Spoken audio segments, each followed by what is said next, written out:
السلام علیکم ورحمۃ اللہ وبرکاتہ۔ وعلیکم السلام وعلیکم ورحمۃ السلام ورحمۃ اللہ وعلیکم وبرکاتہ۔ جی بسم اللہ الرحمن الرحیم، الحمد للہ رب العالمین، والصلاة والسلام علی اشرف الانبیاء والمرسلین وعلی آلہ وصحبہ اجمعین، اما بعد۔ آج سے الحمدللہ ہم فقہ کا باقاعدہ آغاز کر رہے ہیں۔ اس سے پہلے جو لیکچر جو وہ تاریخ الفقہ پر تھے، تو فقہ کا آغاز عام طور پہ کتاب الطہارہ سے فقہا نے کیا ہے۔ اس کی وجہ پہلے بیان ہو چکی کہ فقہ عملی مسائل کے بیان کا نام ہے، اور عملی مسائل میں عبادات کو سب سے اولین حیثیت دی جاتی ہے، اور عبادات کی بنیادی کی یا بنیادی ان کا معاملہ وہ طہارت سے شروع ہوتا ہے۔ عبادات میں سر فہرست نماز ہے، اور نماز کے لیے طہارت ضروری ہے۔ اس لیے فقہا نے فقہ کی کتابوں کا آغاز ہمیشہ کتاب الطہارہ سے کیا ہے۔ باقی فقہ میں کون سی کتابیں کون سے مذاہب میں مدون ہیں، یہ انشاءاللہ ہم تاریخ الفقہ میں اس کا بیان پڑھ رہے ہیں۔ یہاں سے ہم کتاب الطہارہ کا آغاز کریں انشاءاللہ۔ سب سے پہلے ہمارے سامنے ہے طہارت کی لغوی و شرعی تعریف۔ لغوی تعریف کا تعلق یعنی لفظ کے اہل اللغہ، اہل زبان کے ہاں لفظ کے معنی سے ہوتا ہے کہ اہل زبان اس لفظ کو کن معانی میں استعمال کرتے ہیں، اور اصطلاحی تعریف یا شرعی تعریف کا تعلق ہوتا ہے کہ اہل فن نے اس لفظ کو کس معنی میں استعمال کیا، یعنی فقہا نے اس لفظ کو بول کر کیا معنی مراد لیا ہے۔ اصطلاحی یا شرعی تعریف کا یہ معنی ہوتا ہے۔ تو طہارت کی لغوی تعریف پہلے، طہارت یہ باب طہارا یطہر یا طاہر یطہر سے مصدر ہے طہارت۔ ایک بات آپ سمجھ لیں کہ عربی میں جو ایک لفظ ہوتا ہے اس کے کچھ روٹ ورڈز ہوتے ہیں، یعنی بنیادی الفاظ ہوتے ہیں، اور تین عام طور پہ حرف ہوتے ہیں جو کسی بھی لفظ کا مادہ ہوتے ہیں۔ تو اس کا مادہ ہے تو، ہا اور را، اور اس کا باب دو طرح سے آتا ہے، یہ آپ انشاءاللہ نحو وغیرہ میں پڑھ لیں گے۔ طہارا یطہر بھی اس کا باب آتا ہے، اور طاہر یطہر، فعل یفعل اور فعل یفعل۔ اس سے مصدر ہے طہر اور طہارت، جس کا معنی ہوتا ہے نظافت، صفائی اور پاکیزگی وغیرہ حاصل کرنا، یا پاک ہونا وغیرہ۔ نظافت کو صفائی، پاکیزگی اور پاکی کو طہارت کہتے ہیں، اور یہ لفظ ہماری اردو زبان میں بھی اسی معنی میں استعمال ہوتا ہے۔ قرآن کریم میں یہ لفظ کئی مقامات پہ استعمال ہوا، جیسے اللہ تعالیٰ فرماتا ہے وَأَنزَلْنَا مِنَ السَّمَاءِ مَاءً طَهُورًا، اور ہم نے آسمان سے پاک کرنے والا پانی اتارا۔ طہور پاک کرنے والا۔ اور حدیث میں ہے، یا اس طرح اور دیگر آیات میں بھی لفظ قرآن کریم میں ہے، جیسے اللہ نے فرمایا وَيُنَزِّلُ عَلَيْكُم مِّنَ السَّمَاءِ مَاءً لِيُطَهِّرَكُم بِهِ، اللہ نے تم پر آسمان سے پانی اتارا تاکہ تمہیں پاک کرے۔ تو طہور، طہارت، تطہیر کا لفظ قرآن کریم میں کئی مقامات پر آیا ہے۔ احادیث میں بھی یہ لفظ کئی جگہوں پر استعمال ہوا، جیسے رسول اللہ صلی اللہ علیہ وسلم نے فرمایا هُوَ الطَّهُورُ مَاؤُهُ الْحِلُّ مَيْتَتُهُ، آپ نے سمندر کے پانی کے بارے میں فرمایا کہ سمندر کا پانی پاک کرنے والا ہے، اور اس کا مردار مراد اس میں جو مچھلی مردہ حالت میں بھی مل جائے تو وہ قابل استعمال ہے۔ حدیث کی تخریج بھی ساتھ موجود ہے کہ یہ حدیث کن کتب میں ہے۔ تو حدیث کا مفہوم ہے رسول اللہ صلی اللہ علیہ وسلم نے سمندر کے پانی اور مردار کے بارے میں فرمایا کہ اس کا پانی پاک اور پاک کرنے والا ہے۔ طہور جو خود پاک ہو اور پاک کرنے کی صلاحیت رکھتا ہو، اسے طہور کہتے ہیں۔ آگے اس لفظ کی مزید وضاحت آ رہی ہے۔ اور اس کا مردہ یعنی سمندر میں جو مچھلی اپنی طبی موت بھی فوت ہو جائے تو اس کو کھانا جائز ہے۔ اب لفظ آتا ہے عام طور پہ طہور، طہور، اور اسی طرح لفظ طہور بھی استعمال ہوتا ہے، اور طہارت بھی استعمال ہوتا ہے۔ طہارت تو مصدر ہے طاہر یطہر یا طاہر یطہر سے، اور طہور اور طہور کا کیا معنی ہے؟ طہور جب طا کے فتح کے ساتھ ہو تو اس سے مراد ہوتا ہے پاک کرنے والا، فعول کے وزن پر مبالغہ کا صیغہ ہے، شدت سے پاک کرنے والا، کثرت سے پاک کرنے والا، یہ مبالغہ کے وزن پر ہے۔ طہور پاک کرنے والے کو کہتے ہیں۔ تو طہور سے مراد وہ پانی ہوتا ہے جو پاک کرتا ہے، اس لیے اللہ نے فرمایا نا پیچھے جو ہم نے آیت پڑھی ہے، وَأَنزَلْنَا مِنَ السَّمَاءِ مَاءً طَهُورًا، یہ جو آیت ہمارے سامنے ہے کہ پانی پاک کرنے والا، تو ظاہر ہے جو پاک کرنے والا ہو وہ خود بھی پاک ہوتا ہے، تو طہور کا خود طاہر ہونا، پاک ہونا وصف لازم ہے۔ تو طہور اگر طا کے فتح سے ہو تو اس کا معنی ہوتا ہے پاک کرنے والا پانی، یعنی اس سے مراد وہ پانی ہوتا ہے جس سے طہارت حاصل کی جاتی ہے، یعنی جو پاک کرتا ہے انسان کو، طہارت کا فائدہ دیتا ہے۔ اور طہور اگر طا کے ضمہ سے پڑھیں، طہور، تو اس سے مراد ہوتا ہے طہارت، طہارت حاصل کرنے کا فعل، فعل الطہارہ، طہارت کا فعل، یعنی جو انسان کا عمل ہے طہارت میں اس کو طہور کہتے ہیں۔ تو عربی زبان میں حرکات کے بدلنے سے لفظ کا معنی بدل جاتا ہے، اسی طرح کے ہمارے سامنے دیگر الفاظ ہیں جیسے وضو ہے اور وضو ہے، یا سحور ہے اور سحور ہے، اور غسل اور غسل۔ وضو یہ اس پانی کو کہتے ہیں جو انسان کو وضو کا فائدہ دیتا ہے، جس سے انسان اپنے اعضاء کو پاک کرتا ہے۔ تو وضو اگر بولے نا واو کے فتح کے ساتھ، تو اس سے مراد پانی ہوتا ہے جو جس سے ہم وضو کرتے ہیں۔ اور اگر واو کے ضمہ سے بولیں وضو، اس لیے ہم لفظ وضو بولتے ہیں کہ بھی وضو کرو، وضو نہیں بولتے۔ وضو لفظ عربی میں اگر ہم فعل وضو کے معنی میں لیں، یعنی فعل جو ہم کرتے ہیں، ہاتھ دھونا اور کلی اور چہرہ اور بازو دھونا وغیرہ، جو ہمارا فعل ہے، جو ہمارا عمل ہے، وہ واو کے ضمہ کے ساتھ ہوتا ہے وضو۔ اور وضو بولو تو وضو سے مراد تو پانی ہوتا ہے جس سے ہم یعنی وضو کرتے ہیں۔ اور اگر اسی لفظ کو ہم واو کے کسرہ سے بولیں وضو، تو وضو برتن کو کہتے ہیں عربی میں وضو، اسی عربی میں کہتے ہیں کہ وضو کو وضو میں ڈال کر وضو کرو، وضو یعنی پانی، اس کو وضو یعنی برتن میں ڈال کر وضو یعنی وضو کا عمل کرو۔ تو عربی میں یوں حرکت کے فرق سے معنی مختلف ہو جاتا ہے۔ وضو، وضو میں استعمال ہونے والا پانی، وضو وہ فعل وضو، اور سحور، سحور کہتے ہیں وہ کھانا یا پینا جس کو ہم سحری میں استعمال کرتے ہیں، کھانے پینے کی اشیاء جن سے سحری کی جاتی ہے۔ اور اگر سین کے ضمہ سے پڑھیں سحور، تو ہماری سحری کو کہتے ہیں جو ہم سحری کرتے ہیں، سحری کا عمل۔ اور ویسے غسل اور غسل یہ لفظ دونوں تو مصدر استعمال ہوتے ہیں، ویسے ہی فرق کر لیتے ہیں کہ لوگ کے غسل دھونے کو کہتے ہیں اور غسل وہ فعل غسل کو کہتے ہیں جو ایک باقاعدہ طریقہ ہے غسل کرنے کا، لیکن یہ دونوں لفظ بطور مصدر کے استعمال ہوتے ہیں۔ تو خیر ہم لفظ کہہ رہے تھے طہور اور طہور میں فرق جو ہم نے پہلے پڑھا، طہور پاک کرنے والا اور طہور وہ فعل طہارت، یہ دونوں میں فرق ہے۔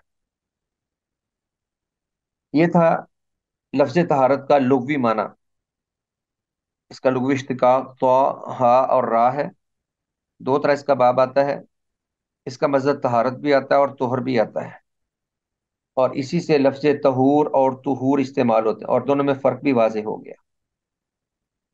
اس کے بعد ہے طہارت کی شرعی تعریف، شرعی یعنی اصطلاحی تعریف، کہ شریعت نے طہارت کو یا فقہا نے اس لفظ کو کس معنی میں استعمال کیا ہے۔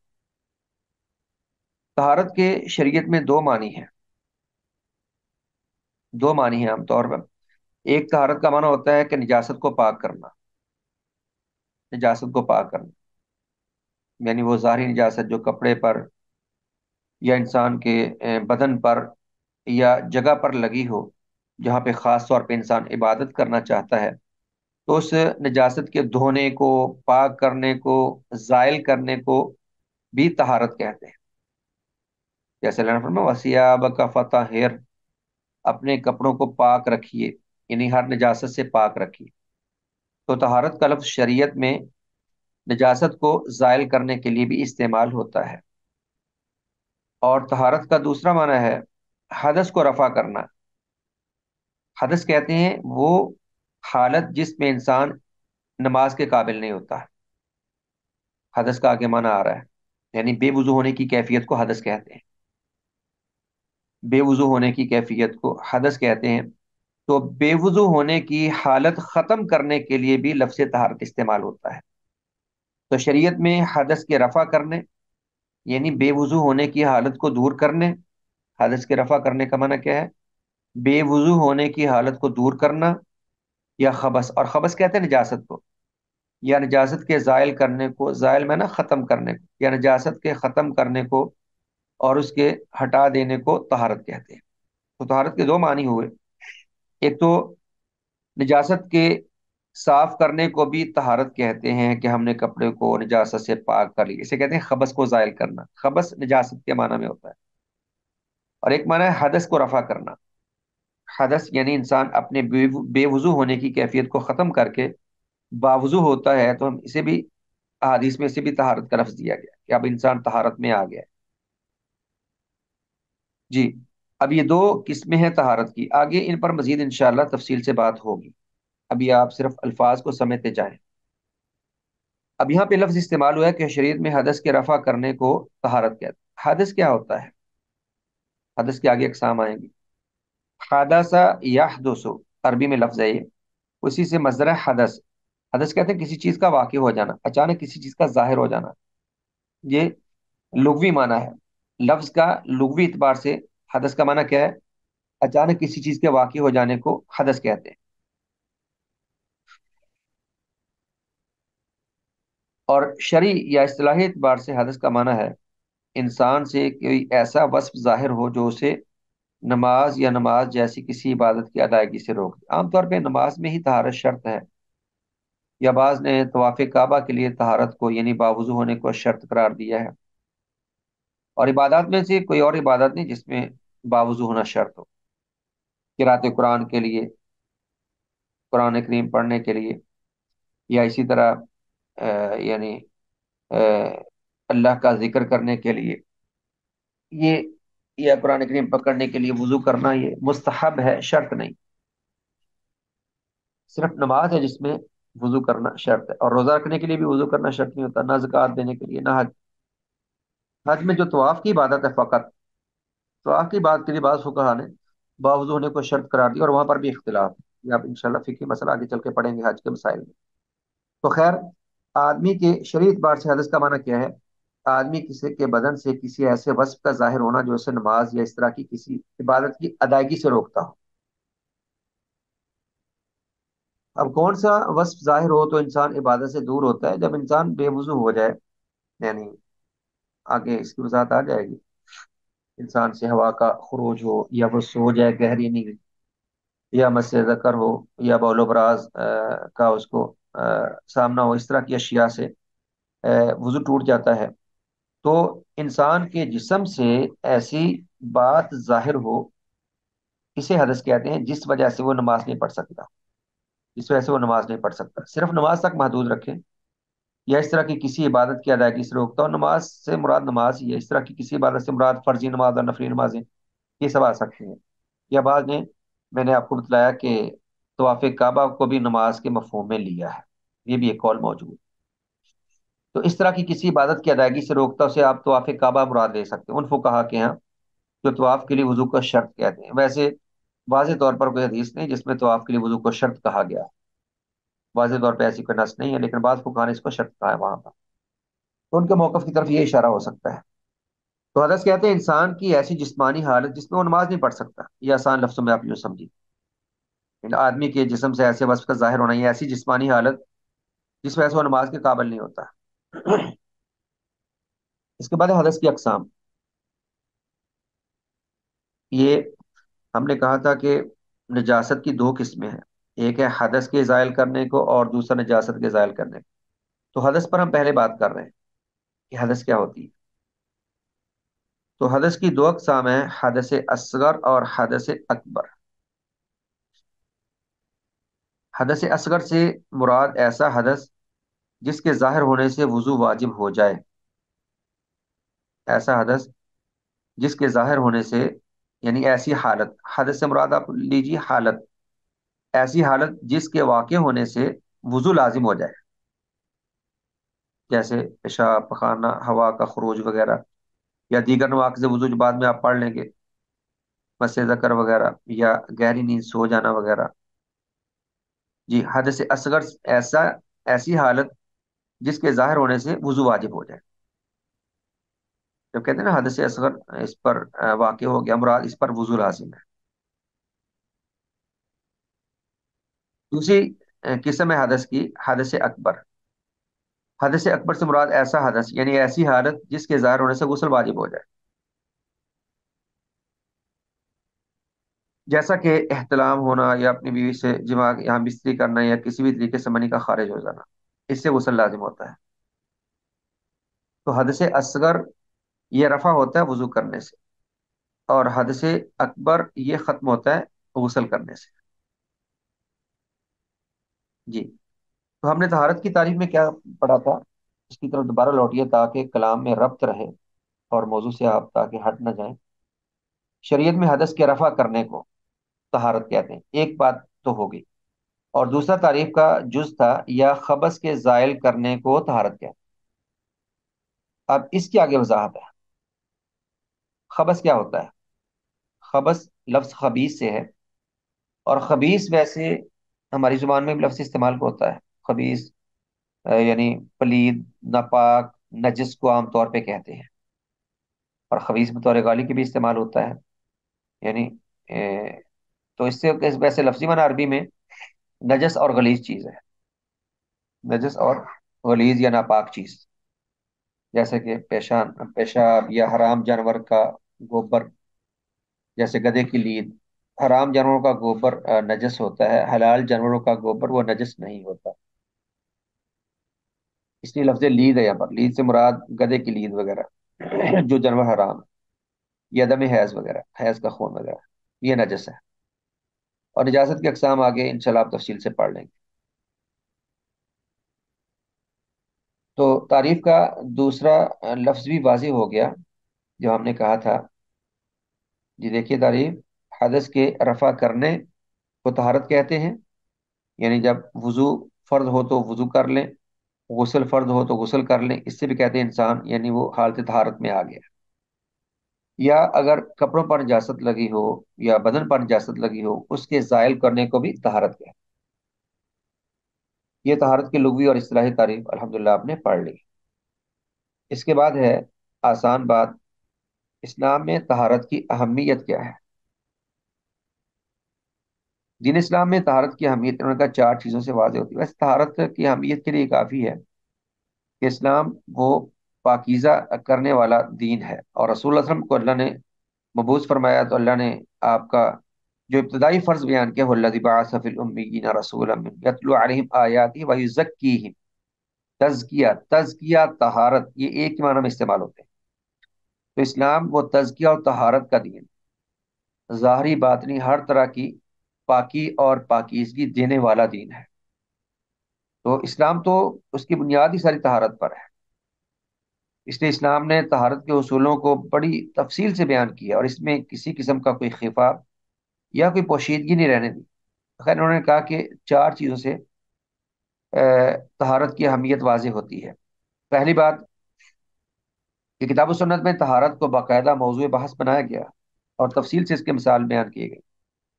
تفصیل سے آپ کو یعنی وضو اور غسل کے مسائل ملیں گے، قرآن کریم میں بھی اس کا ذکر ہے، احادیث میں تو بہت مفصل انداز میں ذکر ہے، اور نجاست سے دور رہنے کا اللہ نے حکم دیا، اور احادیث میں بھی طہارت اختیار کرنے کا اور نجاست سے دور رہنے کا اور ہر طرح سے پاک رہنے کا حکم بار بار ملتا ہے۔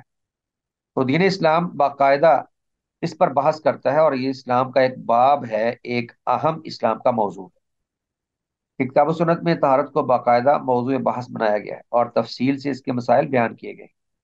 ارشاد باری تعالیٰ ہے وَثِيَابَكَ فَطَهِّرْ، اور اپنے کپڑوں کو پاک صاف رکھیں۔ اور حدیث میں ہے رسول اللہ صلی اللہ علیہ وسلم نے فرمایا الطہور شطر الایمان، کہ طہارت نصف ایمان ہے۔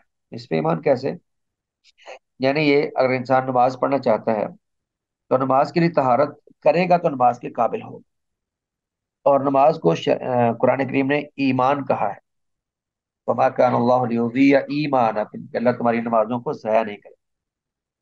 تو نماز وہ عین ایمان ہے، ایمان کا عظیم وصف ہے، اور طہارت کے بعد ہی نماز کے انسان قابل ہوتا ہے، یوں طہارت نصف ایمان ہے۔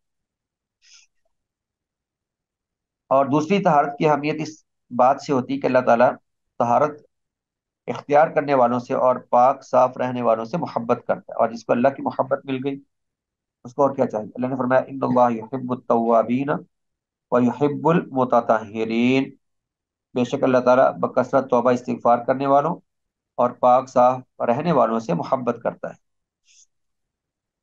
اور قرآن حکیم میں اللہ تعالیٰ نے جو قباء میں رہنے والے انصار تھے ان کی خاص تعریف کی۔ اللہ نے فرمایا لمسجد اسس علی التقوى من اول یوم احق ان تقوم فیہ فیہ رجال یحبون ان یتطہروا واللہ یحب المطہرین، کہ یہاں پر انصار ایسے ہیں کہ وہ پاکیزگی کو بڑا پسند کرتے ہیں، اور اللہ تعالیٰ بھی پاک رہنے والوں کو بہت پسند کرتا ہے۔ تو رسول اللہ صلی اللہ علیہ وسلم نے انصار سے پوچھا کہ اللہ تعالیٰ نے طہارت کے معاملے میں قباء کے علاقے کے رہنے والے انصار سے پوچھا، اللہ نے طہارت حاصل کرنے پر تمہاری تعریف کی ہے کہ تم پاک رہنے کو بڑا پسند کرتے ہو، تو تمہاری پاکیزگی کا کیا انداز ہے؟ تو کہنے لگے یا رسول اللہ صلی اللہ علیہ وسلم ہم پانی سے استنجا کرتے ہیں، اکثر ہم پانی سے استنجا کرتے ہیں۔ اصل میں اس وقت کیونکہ لوگ باہر نکلتے تھے، کھیتوں میں جاتے تھے، کھلی جگہ پہ جاتے تھے، یعنی قضاء حاجت کے لیے، تو وہاں پہ ساتھ پانی رکھنا آسان نہیں ہوتا تھا، پانی ساتھ ساتھ لیے پھرنا، تو وہ لوگ وہاں بھی پانی کا اہتمام کرتے تھے۔ تو انہوں نے کہا کہ ہم پانی کا استعمال کرتے ہیں طہارت میں، تو باقی اگر انسان اپنی آسانی تلاش کرے تو کھلی جگہ پر طہارت کرنے میں وہ لوگ مٹی کے ڈھیلے اور پتھر وغیرہ بھی استعمال کر لیتے تھے، اس کی بھی شریعت میں اجازت ہے۔ لیکن پانی سے جو طہارت حاصل ہوتی ہے وہ مٹی کے ڈھیلوں اور پتھروں سے حاصل نہیں ہوتی، تو وہ بڑی تکلیف اٹھا کر بھی پانی ساتھ لے کے جاتے ہیں۔ ہمارے لیے تو اب یہ آسانیاں ہیں، اب تو ایسی کوئی وجہ نہیں کہ پانی کا استعمال نہ کیا جائے، لیکن تب پانی کا حصول بھی مشکل ہوتا تھا، اور پانی کو ساتھ ساتھ رکھنا اور ساتھ لے کے جانا دور وہ بھی مشکل ہوتا تھا، تو وہ لوگ پانی کا بڑا اہتمام کرتے تھے، تو اللہ نے ان کی تعریف فرمائی۔ یہی حدیث صحیح ہے کہ انہوں نے کہا کہ ہم پانی سے استنجا کرتے ہیں۔ باقی ایک ضعیف روایت لوگوں میں مشہور ہے، اور اس کو کئی بڑے بیان کرتے ہیں کہ انہوں نے کہا کہ ہم پہلے پتھر استعمال کرتے ہیں نجاست کو زائل کرنے کے لیے، پھر ہم پانی استعمال کرتے ہیں، تو وہ حدیث ضعیف ہے۔ تو دو دو چیزوں کو استعمال کرنے کی ضرورت نہیں، جب پانی ہے تو پانی کافی ہے، پھر اس سے پہلے پتھر یا ڈھیلے وغیرہ استعمال کرنے کی ضرورت نہیں۔ تو خیر اللہ تعالیٰ نے پاک رہنے والوں سے محبت کی ہے، تو اس وقت بھی جو لوگ یعنی تکلیف اٹھا کر بھی پانی کے ساتھ طہارت کا اہتمام کرتے تھے، اللہ ان کی تعریف کرتا ہے، اللہ ان سے محبت کا اظہار کرتا ہے۔ تیسری طہارت کی اہمیت اس بات سے واضح ہوتی ہے کہ طہارت کے بغیر نماز قبول نہیں ہوتی، جیسا کہ اس میں لا تقبل الصلاۃ بغیر طہور، کہ طہارت کے بغیر نماز قبول نہیں ہوتی، لا تقبل الصلاۃ بغیر طہور، کہ طہارت یعنی وضو کے بغیر نماز قبول نہیں ہوتی، طہور سے مراد یہاں پر وضو ہے۔ چوتھی اہمیت طہارت کی اس بات سے واضح ہوتی ہے کہ طہارت نماز کی چابی ہوتی ہے، طہارت نماز کی چابی ہے، یہ پہلی ہی کی طرح ہے، یہ بھی چوتھی قسم بھی، یعنی طہارت کے بغیر نماز قبول نہیں ہوتی، وہاں پر بھی مراد وضو ہے، تو مراد ہے کہ طہارت اور وضو نماز کی چابی ہے، یعنی اسی سے نماز کا آغاز ہو سکتا ہے، جیسا کہ امیر المومنین جناب علی بن ابی طالب رضی اللہ عنہ بیان کرتے ہیں کہ قال رسول اللہ صلی اللہ علیہ وسلم مفتاح الصلاۃ الطہور وتحریمها التکبیر وتحلیلها التسلیم، کہ نماز کی چابی طہارت ہے، مراد وضو ہے، اور تکبیر کہنے سے ہی نماز کا آغاز ہوتا ہے، اور سلام پھیرنے سے انسان نماز سے فارغ ہوتا ہے۔ تحریم سے مراد وہ اشیاء جو نماز میں حرام ہو جاتی جو پہلے حلال ہو، مراد آغاز نماز کا تکبیر سے ہوتا ہے، اور اختتام سلام پہ ہوتا ہے، اور آغاز وہ طہارت سے یعنی وضو سے ہی نماز کا آغاز ہو سکتا ہے۔ تو آپ نے فرمایا نماز کی چابی طہارت ہے، اور اس نماز میں گفتگو وغیرہ حرام کرنے والی چیز تکبیر تحریم ہے، اور اسے حلال کرنے والی چیز یعنی نماز سے فراغت وہ سلام پھیرنا ہے۔ جی یہ بات ہم سمجھ گئے، تو ہم نے پڑھی ہے طہارت کی لغوی اور اصطلاحی تعریف اور طہارت کی اہمیت۔ اگلا موضوع ہے طہارت کی اقسام۔ جی طہارت کی اقسام، طہارت کی دو اقسام ہیں، ایک ہے بے اعتبار محل یعنی جگہ کے اعتبار سے، اور دوسرا بے اعتبار نوعیت یعنی اس کے انواع کے مختلف ہونے کے اعتبار سے. یہ انواع کے اعتبار سے ہم نے پہلے اس کی وضاحت پڑھ لی ہے. اب ہے بے اعتبار محل، جگہ کے اعتبار سے. تو بے اعتبار محل اس کے آگے دو قسمیں ہیں، ایک ہوتی ہے باطنی طہارت اور ایک ہوتی ہے ظاہری طہارت. یہ فقہ کا موضوع ظاہری طہارت ہے، باطنی طہارت نہیں ہے، کیونکہ باطنی طہارت کا تعلق دل کی پاکیزگی اور دل کی طہارت سے ہے، جس کا اللہ تعالیٰ نے قرآن کریم میں ذکر کیا، هو الذی بعث فی الامیین رسولا منہم یتلو علیہم آیاتہ ویزکیہم، جس کا اللہ نے ذکر فرمایا قد افلح من تزکا وذکر اسم ربہ فصلی. تو باطنی طہارت دل کی طہارت و پاکیزگی، اس کا موضوع، یہ عقیدہ کا موضوع ہے، ایمان اس کا موضوع ہے. تو اس کا تعلق دل سے ہے. باطنی طہارت اس کا تعلق دل سے ہے، اور یہ دل سے شرک، کفر، نفاق، حسد و بغض جیسی نجاستوں کو زائل کرنے کا، جیسی نجاستوں کے ازالے کا نام، ازالے سے مراد زائل کرنے کا، ختم کرنے کا. تو باطنی طہارت جگہ کے اعتبار سے تو دل کی طہارت بھی مقصود ہے. دل کا محل، دل کی جگہ بھی پاک ہونی چاہیے. انسان کا باطن پاک ہوگا تو ظاہر اس کا پاک ہوگا. اب باطنی اور ظاہری طہارت کا آپس میں بڑا گہرا تعلق ہے. جس شخص کا باطن پاک ہونا، ظاہر بھی اسی کا پاک ہوتا ہے. اور ظاہری پاکیزگی وہ باطن کی پاکیزگی پر کچھ علامت ہے، لیکن اصل وہ باطن کی پاکیزگی ہے. یعنی اصل تو ایمان ہے، اصل تو عقیدے کی پاکیزگی، اور اصل تو عقیدے کی طہارت ہے. تو خیر، تو محل کے اعتبار سے جو پہلی قسم ہے وہ باطنی طہارت، یعنی دل جس کا پاک ہو، اور جو دل سے شرک و کفر اور نفاق اور حسد و بغض وغیرہ انجاستوں کو زائل کرے، اسے باطنی طہارت کہتے ہیں. اور دوسری قسم ہے ظاہری طہارت. ظاہری طہارت کا تعلق جسم کے کسی ظاہری حصے سے ہوتا ہے، جسم سے یا کپڑے سے یا اس جگہ سے جہاں انسان عبادت کرتا ہے. ظاہراً جو نجاست نظر آئے اس کے پاک کرنے کو ظاہری طہارت کہتے ہیں. جیسا کہ حدث کے واقع ہونے سے وضو یا غسل کرنا، جس کی تفصیل آپ نے بھی پڑھی ہے، یا جسم کے کسی حصے پر نجاست لگنے کے بعد اس نجاست کو زائل کرنا، اسے ظاہری طہارت کہتے ہیں. تو خیر، یہ بے اعتبار محل یعنی وقوع کے اعتبار سے، جگہ کے اعتبار سے، یہ اس کی دو قسمیں بالکل واضح اور آسان ہے. دوسری قسم ہے طہارت کی بے اعتبار نوعیت، یعنی اس کے انواع کے مختلف ہونے کے اعتبار سے بھی دو قسمیں ہیں. پہلی قسم ہے کسی حدث یعنی حدث اصغر یا حدث اکبر سے طہارت حاصل کرنا، جو کہ وضو، غسل یا تیمم سے حاصل ہوتی ہے. حدث اصغر یعنی ایسی کیفیت کو، ایسی حالت کو زائل کرنے کے لیے وضو کرنا، جس کی وجہ سے وضو لازم ہے. یا حدث اکبر کو زائل کرنے کے لیے غسل کرنا، یا دونوں کے ازالہ میں متبادل تیمم کرنا. تو حدث کے ازالہ کو بھی طہارت کہتے ہیں. اور دوسری اس کی صورت ہے کسی نجاست یا خبث سے طہارت حاصل کرنا. نجاست یا خبث سے طہارت حاصل کرنا. خبث نجاست کے معنی میں لفظ آتا ہے، یہ کوئی الگ لفظ نہیں. یعنی آپ ناپاکی کے معنی میں لے لیں اس کو، اگر آپ نے الگ سے کہنا ہے تو. نجاست یا ناپاکی سے طہارت حاصل کرنا، یعنی ظاہراً اگر کسی کے جسم پر یا کپڑے پر یا اسی طرح کہیں جگہ پر نجاست یا گندگی لگی ہے تو اس کے دھو ڈالنے کو، یا اس کے کسی بھی طریقے سے زائل کرنے کو. اب نجاست کو زائل کرنے کے کئی طریقے ہوتے ہیں. پانی سے بھی صاف ہوتی ہے، بعض نجاست سے چھینٹے مارنا ان کے لیے کافی ہوتا ہے، اور بعض کو زمین پر رگڑنے سے صاف کیا جاتا ہے. تو اس طرح سے اس کے صاف کرنے کی کئی صورتیں ہیں. جی، کسی نجاست یا خبث یعنی ناپاک چیز سے طہارت حاصل کرنے کو بھی طہارت کہتے ہیں، جو کہ دھونے، مسح یا چھینٹے مارنے سے حاصل ہوتی ہے. مسح سے مراد ہاتھ پھیرنے یا اس کو رگڑنے سے یہ طہارت حاصل ہوتی ہے. اسے کہتے ہیں، اسے بھی طہارت ہی کا نام دیتے ہیں.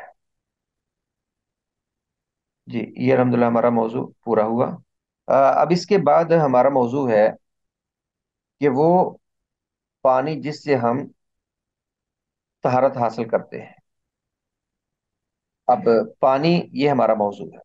پہلے پانی پر بحث ہوگی، کہ کون سا پانی پاک ہوتا ہے کون سا ناپاک ہوتا ہے، اور پانیوں کی اقسام کیا ہیں، اور اس کے بعد پھر پانی کو ازالت النجاسہ کے لیے کیسے استعمال کیا جاتا ہے، اور پانی پاک کب ہوتا ہے، اور کتنی مقدار میں نجاست ملے تو پانی ناپاک ہو جاتا ہے۔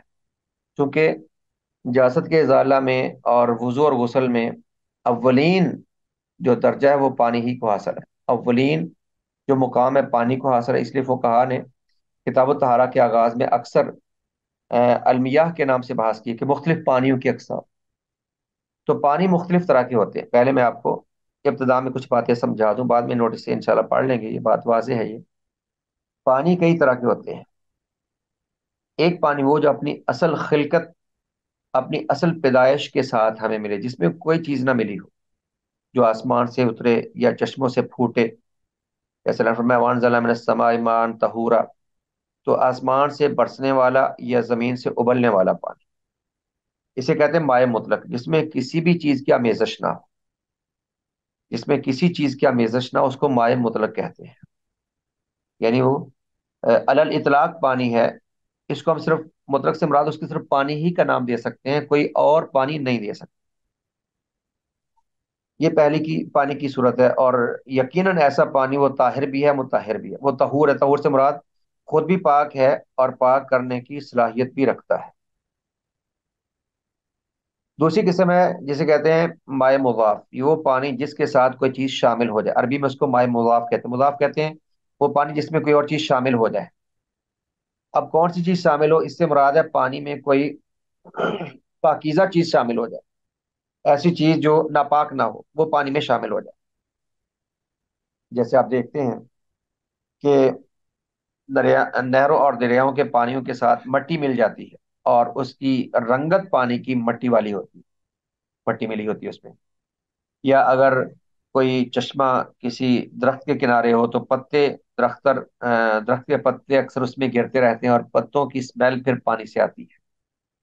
یا اگر کسی برتن میں کوئی چیز ڈالی ہو، بعد میں اس میں پانی ڈالیں، جیسے عام طور پہ آپ کوئی یعنی سیون اپ یا کوک کی بوتل ہو، اب وہ بوتل ختم ہونے کے بعد جب اس میں آپ پانی بھرتے ہیں تو پانی سے وہ پہلے مشروب کی اسمیل تھوڑی بہت آتی رہتی ہے، یا تھوڑا سا وہ مل جائے تو اس کی اسمیل یا اس کی کچھ ذائقہ تھوڑا سا آتا ہے۔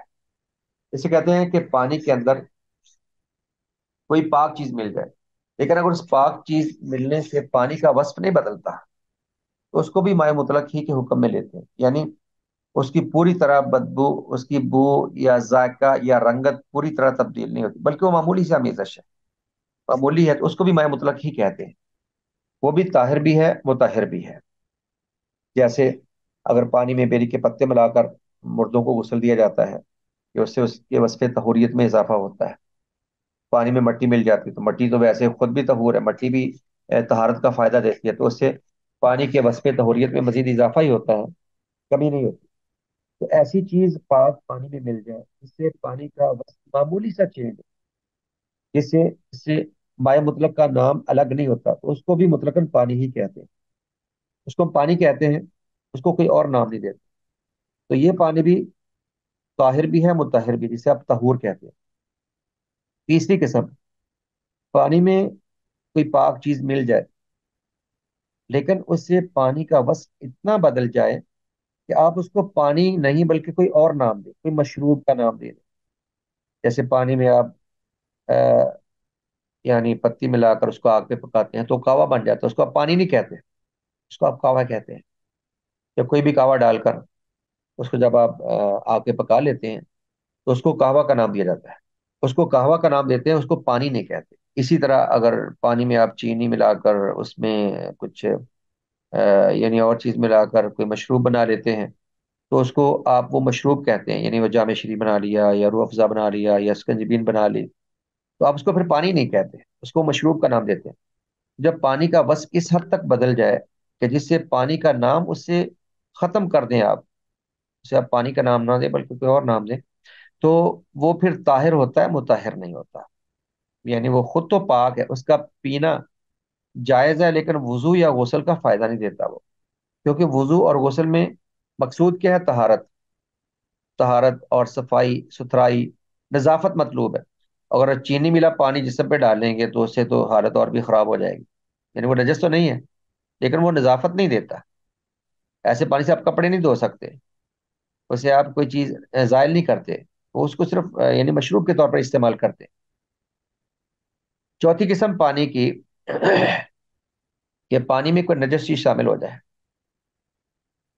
اگر نجس چیز شامل ہونے سے پانی کا کوئی وصف بدل جاتا ہے، یعنی نجاست اتنی زیادہ پانی میں پڑتی ہے کہ پانی سے بدبو آنے لگتی ہے، یا پانی سے ذائقہ بالکل نجاست کا واضح آنے لگتا ہے، یا اس کی رنگت واضح چینج ہو جاتی ہے، رنگ بو یا ذائقہ بدل جائے بالکل پانی کا، ان میں سے کوئی ایک وصف بھی بدل جائے تو اس کو مائع نجس کہتے ہیں. مائع نجس کی آگے تفصیل سے بحث آئے گی. یہ چار قسمیں عام طور پہ پانی کی بنتی ہیں اگر ہم تفصیل میں جائیں. لیکن اگر آپ بنیادی بات کریں تو پانی کی دو ہی قسمیں، ایک ہوتا ہے مائع طہور، دوسرا ہوتا ہے مائع نجس. طہور اور نجس بنیادی طور پر دو ہی قسمیں ہیں. طہور سے مراد جو خود بھی طاہر ہو اور مطہر بھی ہو، اور نجس سے مراد جو ناپاک اور پلید ہو. بنیادی دو ہی قسمیں ہیں. اب درمیان میں ایک قسم رہ جاتی ہے کہ وہ پانی جو صرف طاہر ہو مطہر نہ ہو. تو ظاہر ہے کہ وہ اس کو آپ پانی نہیں کہتے، اس کو کوئی مشروب کہتے ہیں، تو وہ پانی کی بحث سے ہی خارج ہو جاتا ہے. یعنی اگر آپ کہتے ہیں کہ سکنجبین سے یا قہوہ سے وضو کر سکتے ہیں کہ نہیں، تو آپ سکنجبین یا قہوہ لفظ بولتے ہیں، پانی کا لفظ نہیں بولتے. جب پانی کا لفظ بولتے نہیں تو اس کو اس بحث سے خارج کر دیں، وہ اس بحث میں شامل ہی نہیں. وہ پانی کے حکم میں نہیں ہوتا، وہ تو کوئی اور نام لے لیتا ہے. تو بنیادی طور پر پانی کی دو ہی صورتیں ہیں، یا تو مائع مطلق جو پاک ہوتا ہے، یا مائع نجس جو کسی نجاست کے پڑنے سے یعنی استعمال کے قابل نہیں رہتا، اور اس میں معمولی سی کوئی پاکیزہ چیز ملے جس سے پانی کا وصف خراب نہ ہو یا اس کے وصف طہوریت میں اضافہ ہی ہو، تو وہ تو طہوری رہتا ہے. جیسے میں نے کہا کہ پانی میں مٹی مل جاتی ہے، جب دریاؤں کا اور نہروں کا پانی مٹی ملا ہوتا ہے یا پتے گرتے رہتے ہیں تو اس سے کوئی نقصان نہیں ہوتا. جیسے سیدہ میمونہ رضی اللہ تعالیٰ عنہ نے ایک دفعہ ایک برتن میں پانی ڈال کر وضو کیا، اس میں گوندے ہوا آٹا تھا پہلے سے. تو گوندا ہوا آٹا اگر برتن میں جمع ہوا ہے، اس میں آپ پانی ڈال کر استعمال کر لیتے ہیں تو اس سے پانی کو کیا نقصان ہوگا. تو یہ پانی مائع مطلق ہی رہتا ہے. تو مائع مطلق اور مائع نجس اصل میں دو ہی پانی ہیں. اسی نوعیت کی یہ تھوڑی سی بحث ہے. اب اس کو پڑھ لیں، اگر آپ میری باتوں کو سمجھ گئے تو انشاءاللہ اس کو سمجھنا آپ کے لیے مشکل نہیں ہے. دیکھیے کہتے ہیں پانی کیا پانی صرف پاک اور نجس ہی ہے، یا کہ اس کی کوئی تیسری قسم بھی ہے. اس میں فقہاء کرام کے دو قول ہیں. پہلا قول کہ پانی کی تین قسمیں ہیں.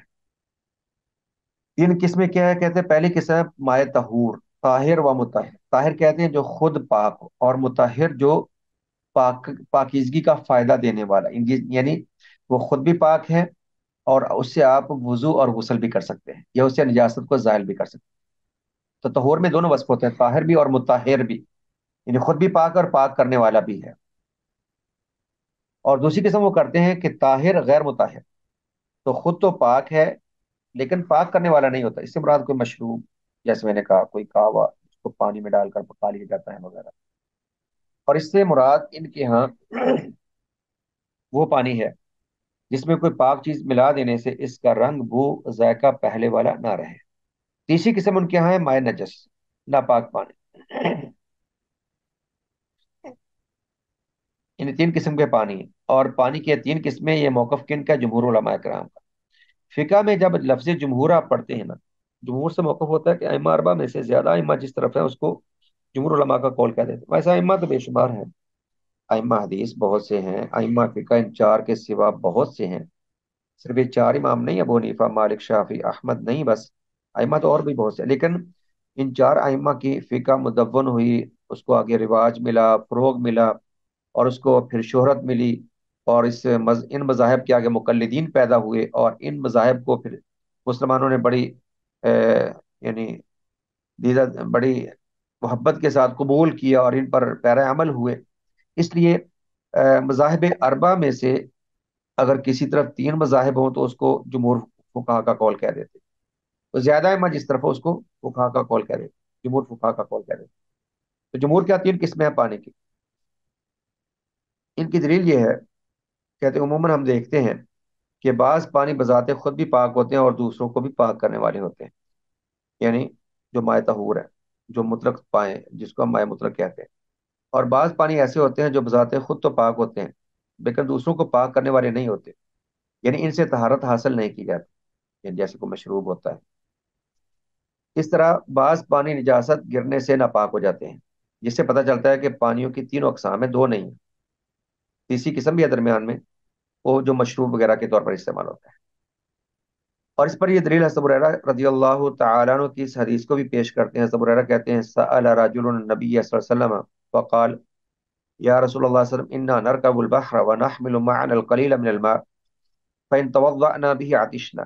ایک آدمی نے اللہ کے رسول سے سوال کیا، کہنے لگا یا رسول اللہ، ہم سمندر میں جب سواری کرتے ہیں تو اپنے ساتھ تھوڑا پانی رکھتے ہیں پینے کے لیے، اور سمندر کا پانی کھارا ہوتا ہے، کڑوا ہوتا ہے، پینے کے قابل نہیں ہوتا۔ تو اس نے کہا کہ پانی تھوڑا ساتھ رکھنے پینے کے لیے، اگر اسی سے وضو کر لیں پھر پیاس کی مصیبت بن جائے گی۔ فَإِن تَوَضَّأْنَا بِهِ، اگر اس سے ہم وضو کریں عطشنا تو پیاسے رہ جائیں گے۔ أَفَنَتَوَضَّأُ بِمَاءِ الْبَحْرِ، کیا ہم سمندر کے پانی سے وضو کر سکتے ہیں؟ فقال رسول اللہ صلی اللہ علیہ وسلم، آپ نے فرمایا هُوَ الطَّهُورُ مَاؤُهُ الْحِلُّ مَيْتَتُهُ، سمندر کا پانی پاک کرنے والا ہے، اس کا مردار حلال ہے۔ اس سے جمہور علماء نے استدلال یہ کیا۔ اب دو باتیں ہوتی، ایک ہوتی ہے دلیل، دوسرا ہوتا ہے اس کا استدلال۔ دلیل کیا ہے؟ جو الفاظ ہو نص کے، عبارت کو دلیل کہتے ہیں، اور اس سے مسئلے کے نکالنے کو استدلال اور استنباط کہتے ہیں۔ اس سے استدلال کیا ہے کہ صحابہ کو یہ تو علم تھا کہ سمندر کا پانی پاک ہوتا ہے، پاک ہے وہ پانی، لیکن چونکہ اس میں اور بھی بہت سی چیزیں ملی ہوتی ہیں، یعنی اس میں مٹی ملی ہوتی ہے، اس میں اور کئی طرح کی چیزیں ملی ہوتی ہیں، انہوں نے سمجھا کہ شاید یہ خود تو پاک ہے، پتہ نہیں یہ پاکی حاصل کرنے کا وضو اور غسل کے لیے فائدہ دیتا ہے کہ نہیں، اس لیے انہوں نے یہ سوال کیا۔ اس سے جمہور نے کہا کہ پانی کی پھر تین قسمیں بن گئی۔ ایک وہ پانی جو خود پاک ہو، جو صحابہ کا نظریہ تھا کہ سمندر کا پانی پاک ہے، لیکن ان کو یہ اشکال تھا کہ یہ وضو یا غسل کا فائدہ دیتا ہے کہ نہیں۔ اس اشکال کو دور کرنے کے لیے انہوں نے آپ سے سوال کیا، اور مائع نجس تو ان کے مقابل وہ تو الگ صورت ہے۔ تو استدلال آگے انہوں نے لکھا ہے، آگے ترجمہ میں نے کر دیا ہے۔ وجہ استدلال، یعنی اس دلیل سے مسئلہ اخذ کرنے کی صورت کیا ہے؟ وجہ استدلال سے مراد اس دلیل سے اپنا مسئلہ نکالنے کی صورت یہ ہے کہ صحابہ کرام رضوان اللہ علیہم اجمعین کو یہ تو علم تھا کہ سمندر کا پانی بذات خود پاک ہے، لیکن یہ علم نہیں تھا کہ وہ پاک کرنے والا بھی ہے، اس لیے انہوں نے اس کے متعلق سوال کیا، جس سے پتہ چلا کہ پانی کی تین قسمیں ہیں۔ یہ قول ہے جمہور علماء کا۔ دوسرا قول ہے کہ پانی کی بس دو ہی قسمیں ہیں، طہور اور نجس۔ ایک پانی جو پاک اور پاک کرنے والا، اور دوسرا ناپاک۔ تیسری کوئی قسم نہیں ان کے ہاں، یہ حنفیہ کا مذہب ہے اور حنابلہ کے ہاں ایک روایت ہے۔ بس اوقات ایک مسئلہ میں ایک مذہب میں ایک سے زائد روایات ہوتی ہیں، ایک سے زیادہ اقوال ہوتے ہیں، اور امام احمد کے مذہب میں، حنابلہ کے مذہب میں آپ ایسی زیادہ مثالیں دیکھیں گے۔ امام احمد کے بس اوقات ایک مسئلہ میں دو تین قول ہوتے ہیں۔ اس کی وجہ یہ تھی کہ امام احمد کو جب دلیل ملتی تو نئی دلیل ملتی تو اپنا مذہب تبدیل کر لیتے، اور ان کا مسئلہ میں پھر دوسرا قول آ جاتا تھا۔ تو ایک مذہب کی ایک مسئلہ کے اندر دو یا تین قول ہو سکتے ہیں۔ حنابلہ کی یہاں بھی روایت ہے، اور ان کی ایک روایت جمہور کے موقف کے ساتھ بھی، جو پہلے آپ نے موقف پڑھا ہے۔ تو خیر اس موقف کی دلیل یہ ہے کہ کتاب و سنت میں پانی کی جو اقسام ذکر کی گئی ہیں وہ صرف دو ہی ہیں، طہور یا نجس، اس کے علاوہ کوئی تیسری قسم نہیں ہے۔ اور انہوں نے کہا کہ یہ جو تیسری قسم آپ بناتے ہیں وہ تو اس کو پانی کا نام نہیں دیتے، اس کو تو مشروب کہتے ہیں، تو اس کو تیسری قسم کے طور پر پانی بھی کو لے کے آتے ہیں۔ تو خیر راجہ قول یہ جو مصنف نے کہا کہ پانی کی صرف دو ہی قسمیں ہیں، طہور اور نجس، اور کوئی تیسری قسم نہیں ہے۔ اسی قول کو شیخ الاسلام ابن تیمیہ رحمہ اللہ، علامہ ابن القیم رحمہ اللہ اور علامہ ابن عثیمین رحمہ اللہ نے ترجیح دی ہے۔ کہتے ہیں جس تیسری قسم کا جمہور نے ذکر کیا ہے، اس کا جواب علماء نے یہ دیا ہے کہ پاک پانی میں ملنے والی یہ پاک چیزوں کی مقدار کو دیکھا جائے گا۔ وہ جو میں نے شروع میں چار قسمیں بنائی تھی نا، ایک ہوتی ہے مائع مطلق جس میں کوئی چیز نہ ملی، اور دوسرا تھا مائع نجس جس میں نجاست ملی ہو۔ ان دونوں کو الگ کر کے باقی دو قسمیں دیکھ لیں، کہ وہ پانی جس میں کوئی پاک چیز ملی ہو، اگر معمولی نوعیت کی ہے تو وہ مائع مطلق کی ہے، اور اگر اس کی زیادہ مقدار مل گئی کہ اس پر پانی کا نام ہی نہیں بولتے، آپ کوئی اور نام اس کو دے دیتے، اس کو تجوین کیا دیتے ہیں، اس کو مشروب کیا دیتے ہیں، اس کو ڈرنک کیا دیتے ہیں، کوئی اور نام دیتے ہیں، تو جب آپ نے اس سے پانی کا نام ہی نکال لیا تو پھر وہ پانی میں شامل کیسے رہا؟ اب وہی یہاں پر بات ہے، کہتے ہیں جب پاک پانی میں ملنے والی یہ پاک چیزوں کی مقدار کو دیکھا جائے گا، اگر تو ان کے گرنے سے اس پانی کو پانی ہی کہا جاتا ہو، یعنی اگر ان کے ملنے سے، گرنے سے بجائے آپ کہہ رہے ہو کہ اس کے ملنے سے، اگر کسی پاک چیز کو ملنے سے اس پانی کو پانی ہی کہا جاتا ہو تو وہ پانی طہور یعنی پاک اور پاک کرنے والا ہی کہلائے گا، اور اگر ملنے والی چیز کی مقدار اتنی زیادہ ہو کہ اسے پانی نہ کہا جا سکے، اسے پانی نہ کہا جا سکے، تو پھر اسے ملائے جانے والی چیز کے مطابق کوئی اور نام دیا جائے گا، پھر کوئی اور نام دے دیں گے نا، پھر پانی تو نہیں کہیں گے۔ جب مثلا اگر چائے ملائے گے تو اسے چائے کہیں گے، یا پانی میں اگر ہم پتی ملائیں تو اس کو کہوا کہہ دیتے ہیں، اور دودھ ملائیں تو چائے کہہ دیتے ہیں، خیر اپنی اپنی بات ہے، جو مرضی کہہ لیں، تو خیر بہرحال پانی نہیں اس کو کہتے ہیں۔ اور اگر کوئی شربت ملایا تو اسے مشروب وغیرہ کا نام دیتے ہیں، پانی کا نام نہیں دیتے، جیسا کہ حدیث میں ہے۔ یہ حدیث اس بات پر دلیل ہے کہ سمیتی انصاریہ رضی اللہ تعالی عنہ بیان کرتی ہیں کہ داخل علینا رسول اللہ صلی اللہ علیہ وسلم حين توفيت ابنته فقال اغسلنها ثلاثا أو خمسا أو أكثر من ذلك إن رأيتن ذلك بماء وسدر وجعلنا في الآخرة كافورا أو شيئا من كافور فَإِذَا فَرَغْتُنَّ فَآذِنَّنِ۔ حسمیت رضی اللہ تعالیٰ عنہ یہ میتوں کو غسل دینے میں، عورتیں جو فوت ہو جاتی مدینہ میں ان کو غسل دینے میں معروف تھی، اور یہ سمجھدار اور سیانی خاتون تھی، سجیدہ عمر کی تھی، تو نبی اسلام نے اپنی صاحبزادی حضرت زینب رضی اللہ تعالیٰ عنہ کا جب انتقال ہوا تو سمیتیہ اور بعض دیگر عورتوں نے زینب کو غسل دیا۔ یہ زینب کے غسل کی یہ حدیث ہے۔ کہتی جب آپ کی بیٹی زینب فوت ہو گئی، آپ نے فرمایا کہ اس کو 3 دفعہ اس پر پانی ڈالو، یا 5 یا اس سے زائد جتنا تم مناسب سمجھو۔ تو طاق عدد میں غسل دینا مستحب ہوتا ہے۔ باقی غسل کے مسائل اور میت کو غسل دینے کے مسائل کی تفصیل انشاءاللہ آپ آگے چل کے پڑھ لیں گے۔ آپ نے فرمایا کہ کم از کم 3 دفعہ، کم از کم 3 دفعہ ہوتا ہے، ایک دفعہ پورے جسم پر پانی بہاتے ہیں، پہلے اعضائے وضو سے آغاز کرتے ہیں، اعضائے وضو پہلے وضو کروایا جاتا ہے میت کو، اور کلی کروانے کی جگہ ویسے ہی منہ کو کسی روئی کے گیلا کر کسی کاٹن وغیرہ سے گیلا کر کے صاف کر دیتے ہیں، اور ناک منہ کو بھی ایسے صاف کر دیتے ہیں، اور باقی پورا وضو کرواتے ہیں، اور پھر دائیں طرف سے جیسے غسل میں ہم آغاز کرتے ہیں ویسے دائیں طرف سے پہلے آغاز کرتے ہیں، پھر بائیں طرف سے، پھر دائیں طرف سے، پہلے فرنٹ سے پھر بیک سے، پھر بائیں طرف سے فرنٹ اور بیک، ایک دفعہ یہ، پھر دوسری دفعہ صابن لگا لیتے ہیں، اور صابن کے بعد دوسری مرتبہ اور تیسری مرتبہ پانی میں کافور یا کوئی خوشبو ملا کر وہ سارے جسم میں پانی بہا دیتے ہیں، کم از کم 3 مرتبہ، اور اگر اس سے زائد ضرورت ہو تو پھر طاق عدد میں 5 مرتبہ یا اس سے زائد بھی ہو سکتا ہے۔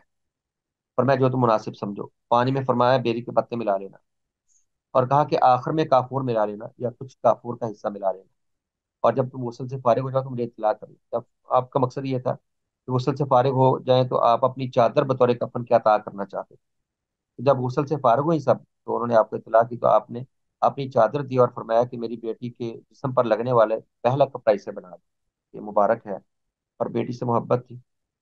دیکھیے ترجمہ میں عطیہ انصاریہ رضی اللہ عنہا سے روایت ہے کہ جب رسول اللہ کی بیٹی زینب یا ام کلثوم، زینب زیادہ حدیث میں ذکر کیا ہے، ان کی وفات ہوئی، آپ صلی اللہ علیہ وسلم وہاں تشریف لائے اور فرمایا کہ 3 یا 5 مرتبہ غسل دے دو، اور اگر مناسب سمجھے تو اس سے بھی زیادہ بار دے سکتی ہو۔ غسل کے پانی میں بیری کے پتے ملا دو، بیری کے پتے وہ زیادہ جسم کو نظیف اور پاک کر دیتے ہیں۔ اور فرمایا آخر میں کافور، یا یہ کہا کہ کچھ کافور کا استعمال کر لینا، اور غسل سے فارغ ہونے پر مجھے خبر دے دینا، یہ حدیث ہے۔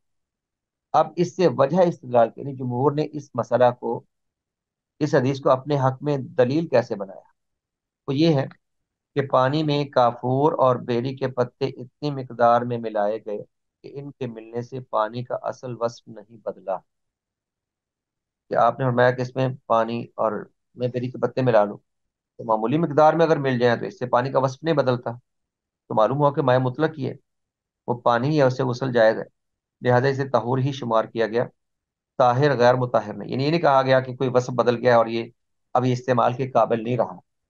تو وصف ملنے سے اگر پانی، میں نے کہا اگر پانی کے اندر کسی پاک چیز کے ملنے سے اس کی وصف طہوریت میں اضافہ ہو جائے، یعنی اس کے پاک کرنے کی صفت بڑھ جائے، جیسے کہ پیری کے پتے ملا کر نیم گرم کر لیں، یا اگر پانی میں مٹی کی آمیزش ہو جاتی ہے، یا کوئی اور نئی اشیاء میں سے کوئی چیز ملائیں جس سے پانی کے وصف طہوریت میں اضافہ ہو جائے اور اس کو پانی ہی کا نام دیں، تو وہ یعنی طاہر بھی ہوگا تو مطہر بھی ہوگا۔ باقی جو تیسری قسم ذکر کی جاتی ہے وہ تو اس کو ہم پانی کہتے ہیں، اس کو کوئی اور نام دیتے ہیں۔ تو حقیقت میں پانی کی دو ہی قسمیں ہیں، طہور اور نجس۔ جی، تو طہور وہ قابل استعمال ہے پینے میں بھی اور استعمال میں بھی، وضو یا غسل کے استعمال میں بھی، اور جو نجس ہے وہ قابل استعمال نہیں ہوتا۔ اس کے بعد اگلا مسئلہ آئے گا کہ مائع نجس کسے کہتے ہیں، اور کتنی مقدار میں نجاست ملے تو اس کو نجس کہا جاتا ہے، اور پانی کی مقدار کیا ہونی چاہیے۔ انشاءاللہ ہمارا کل کا موضوع ہے، اسی پر ہم اکتفا کرتے ہیں۔